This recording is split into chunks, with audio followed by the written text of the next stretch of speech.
ثم لا یتوبون، کیا اب بھی تم اپنے گناہوں سے توبہ نہیں کرو گے؟ ولا ہم یذکرون، کیا اب بھی نصیحت حاصل نہیں کرو گے؟ یہ اللہ کی آزمائش ہے جی، پریشانیاں آ کر رہیں گی جی۔ ام حسبتم ان تدخلوا الجنہ، اے میرے بندو کیا تم نے یہ گمان کر لیا ہے جنت میں ایسے ہی فری چلے جاؤ گے؟ جبکہ تم سے پہلے والے انبیاء کو، انبیاء کے ساتھ اٹھنے بیٹھنے والوں کو ہم نے ایسے ایسے آزمائشوں کی چکی میں ڈال کر ان کو پیسا، یہ لوگ کانپ گئے، یہ لوگ تڑپ گئے، یہ پکارنے لگے متا نصر اللہ، اللہ تیری مدد کب آئے گی؟ اللہ ان نصر اللہ قریب، اب ہماری مدد تمہارے بالکل قریب آئے گی۔ ہم آزمائیں گے جیسے پہلے کے لوگوں کو ہم نے آزمایا، ہم آزمائشوں کی چکی میں ڈال کر پیسیں گے اور یہ دیکھیں گے تم میں کا مومن کون، منافق کون، تم میں کا کھرا کون، کھوٹا کون، تم میں کا اصلی کون، نقلی کون، ہم یہ جانچیں گے، ہم یہ پرکھیں گے۔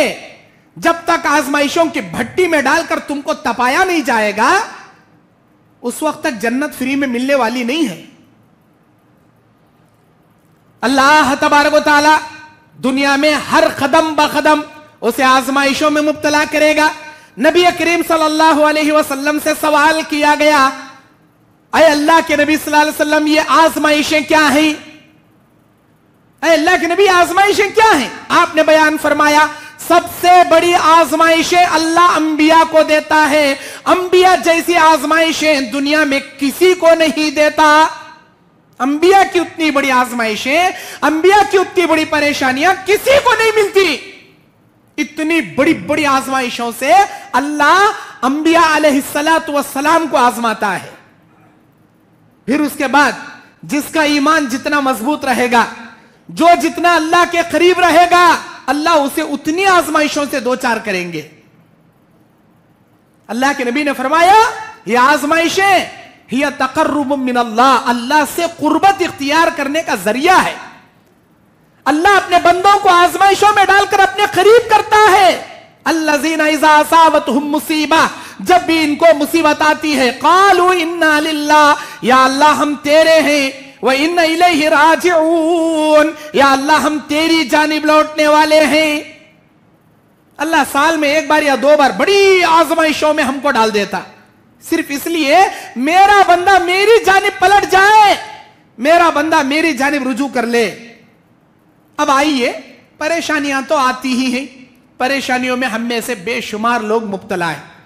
کوئی قرضداری میں مبتلا ہے، کوئی اپنی بیماری میں مبتلا ہے، کوئی کسی کی جوان بیٹیاں گھر میں ایک ایک دو دو تین تین بیٹھی ہیں، ان کو رشتے کے لیے پریشان ہے، اور کوئی شخص بڑے سے بڑا ایگزام لکھا ہے، وہ یہ چاہتا ہے کہ میں انجینئرنگ پاس کر لوں، ڈاکٹر پاس کر لوں، میں فلان دنیا کے ڈگریاں حاصل کر لوں، اچھے نمبرات سے پاس ہو جاؤں۔ اور کوئی آدمی یہ چاہتا ہے کہ مجھے باہر گاؤں کا ویزا لگ جائے، میں کمانے کے لیے باہر چلا جاؤں۔ اور کوئی شخص پریشان ہے، شادی ہو کر 12 سال ہو گیا، خاندان میں طرح طرح کے نام اٹھ رہے ہیں، مجھے ایک اولاد ہو جائے۔ اور کسی آدمی کا دکان تو اچھا فٹ ہے لیکن ہاتھوں میں پیسہ نہیں ٹکتا، ہاتھوں میں کوئی پیسہ اس کی برکت نہیں ہے، ہر قسم سے پریشان ہے آدمی۔ اب ان پریشانیوں کا حل تلاشنے کے لیے لوگ کیا کرتے ہیں؟ غلط طریقے اختیار کرتے ہیں، جبکہ اسلام میں اس کے اچھے طریقے، صحیح طریقے ہیں، وہ چھوڑ کر غلط طریقے اختیار کرتے ہیں۔ غلط طریقے کیا؟ کوئی جاتا ہے جادو کرانے کے لیے، بھائی میرا دکان تو اچھا ہے لیکن ہاتھ میں پیسہ نہیں ٹک رہا، کیا کیا جائے؟ اب وہ جادوگر ایک نیمبو، ایک ناریل پڑھ کر دے دیتا ہے، یعنی تو وہ تانبے کے، پتل کے وہ جو پتے ہوتے ہیں اس میں نقشہ وغیرہ، نمبر وغیرہ لکھ کر تغرے دے دیتا ہے، بیٹے یہ تیرے گھر میں لگا لے، دکان میں لگا لے، فلاں فلاں، تجھے جادو سے کوئی بھی ہلاک نہیں کرے گا، تو آباد ہو جائے گا۔ کیا جادو کرنا، کیا نیمبو ناریل سے اپنے پریشانیوں کا دفاع کرنا صحیح ہے یا غلط ہے؟ اگر ہم قرآن حدیث سے سوال کریں تو قرآن اور حدیث ہم کو یہ جواب دیتے ہیں کہ یہ بالکل غلط طریقہ نہیں، شرکیہ، کفریہ طریقہ ہے۔ یہ طریقہ صحیح نہیں ہے، تمہارے پریشانیوں سے بچنے کا یہ طریقہ صحیح نہیں ہے۔ سورہ یوسف آیت نمبر 106 اللہ کہتا ہے وَمَا يُؤْمِنُ أَكْثَرُهُمْ بِاللَّهِ إِلَّا وَهُمْ مُشْرِكُونَ، اکثر ایمان لانے والے، اکثر کلمہ پڑھنے والے شرک کے کام کر کے مشرک بن جاتے ہیں۔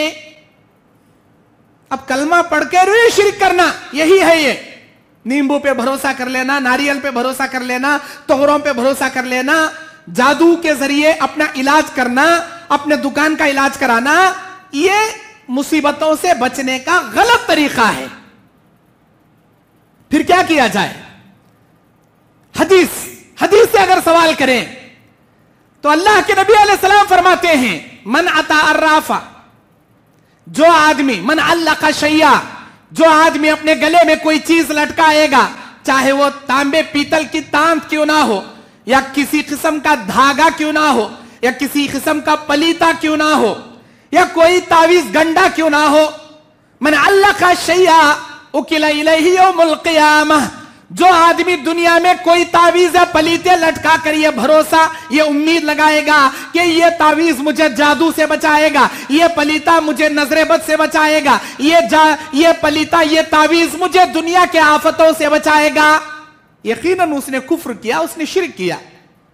من علق تمیمۃ فقد اشرک، جس نے کوئی تمیمہ لٹکایا اس نے شرک کیا، اور قیامت کے دن اللہ اسی کے حوالے کرے گا تو نے اس پر بھروسہ کیا، جا میں تجھے جہنم میں ڈالوں گا، وہ بھروسہ جو مجھ پر کرنا چاہیے تھا تو نے اس تعویذ پر کیا، جا میں اسی کے حوالے تجھے کرتا ہوں۔ تو پتہ یہ چلا تعویذ، پلیتا، نیمبو، ناریل، توغرے، ان چیزوں سے اپنے دنیاوی پریشانیوں کا حل تلاشنا بالکل غلط طریقہ ہے، شرک کا راستہ ہے، کفریہ طریقہ ہے۔ رب اشرح لي صدري ويسر لي أمري واحلل عقدة من لساني يفقه